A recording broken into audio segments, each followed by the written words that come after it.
আসসালামু আলাইকুম। আমরা এখন আছি হচ্ছে বাংলা ফ্রেশের তেঁতুল গাছের সাথে।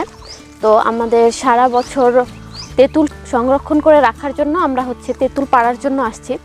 আর আমাদের এইসব গাছ থেকেই তেঁতুল সংরক্ষণ করে রাখা হবে। এখন হচ্ছে পাকা তেঁতুলের সিজন, এই জন্য আমরা হচ্ছে এই সময়ে আমরা তেঁতুল সংরক্ষণ করে রাখবো, সংগ্রহ করে এরপর হচ্ছে ভালোভাবে এটাকে প্যাকেজিং করে রাখবো, যাতে সারা বছর আমরা আমাদের কাস্টমারদেরকে পাকা তেঁতুল সরবরাহ করতে পারি।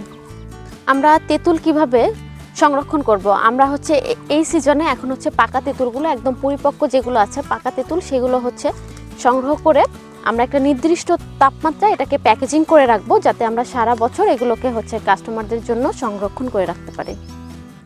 আপনাদেরকে আমরা একটু আমাদের তেঁতুল গাছগুলো দেখাই।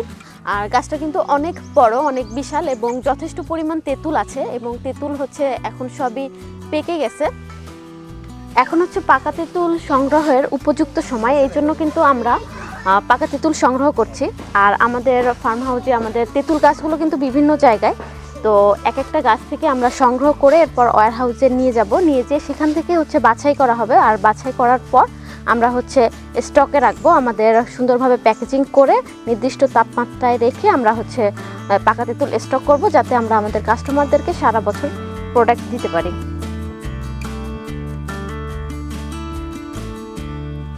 গাছ থেকে সমস্ত তেঁতুল পেড়ে ওয়্যার হাউসে আনা হয়, এরপর প্রাকৃতিক রোদে ধীরে ধীরে শুকানো হয়, যাতে তেঁতুলের আসল স্বাদ ও গুণাগুণ ঠিক থাকে।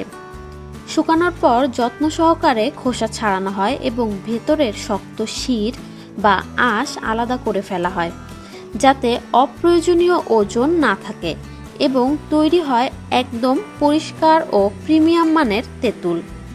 এরপর ছোট ও বড় আকার অনুযায়ী আলাদা করে বাছাই করা হয় এবং স্বাস্থ্যসম্মত উপায়ে প্যাকেজিং করা হয়। প্যাকেজিং করার পূর্বে আরেকবার ভালোভাবে তেঁতুলগুলোকে রোদে শুকানো হয়, যাতে করে তেঁতুলের কোয়ালিটি ভালো থাকে। দেখতেই পাচ্ছেন তেঁতুলের কোয়ালিটি কতটা ফ্রেশ এবং পরিচ্ছন্ন। এগুলোই আমরা বাংলা ফ্রেশের কাস্টমারদের জন্য প্যাকেজিং করে রেডি করব।